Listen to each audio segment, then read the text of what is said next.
The station with no bias. DZTE 21.4. The station with no exception. DZTE 21.4.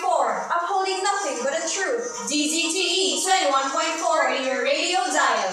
Member of the Radio Broadcasters of the Philippines. DZTE 21.4. Your news, our passion. Live at the ABS-CBN Newsroom, here are your anchors, Englsih and Kathleen Maderazo.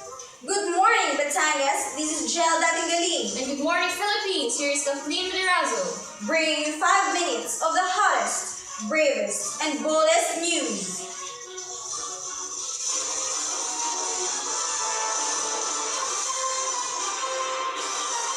For the headlines for the national news, Santo Niño School valedictorian says Maliari's speech soured her achievement. Philippines rejects U.S. Marines' appeal to drop transgender murder case.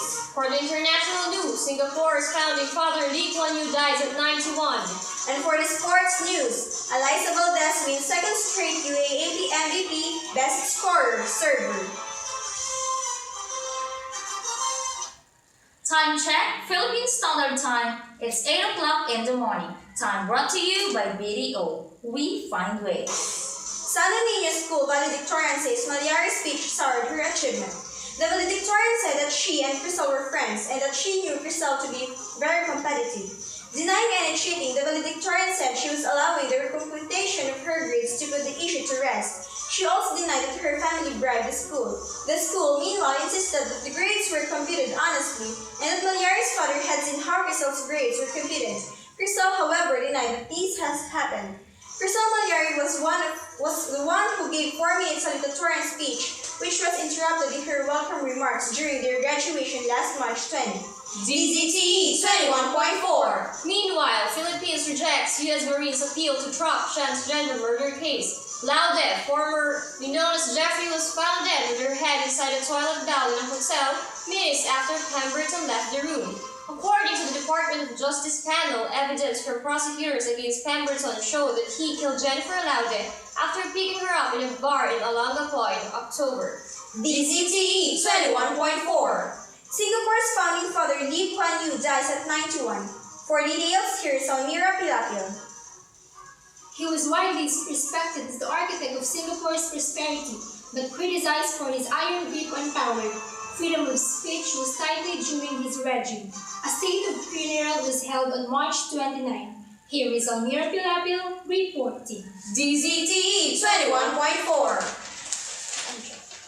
Time check, it's 8:02 in the morning. Time brought to you by Red Horse, extra strong. Ito ang tama. Stay tuned for a while. We'll be having a short break. Oh, I think you better have a checkup. It could be tuberculosis. What will I do? Go to the nearest health center and ask for the information about tuberculosis. They would refer you to specialists who could help you. Oh, thank you. I would go now at once. Time check, it is now 8:04 in the morning. Time check brought to you by Philia. You can feel me, I can feel ya. You are still listening at DZTE 21.4. For the sports news, Lorraine Vergara gave us the update.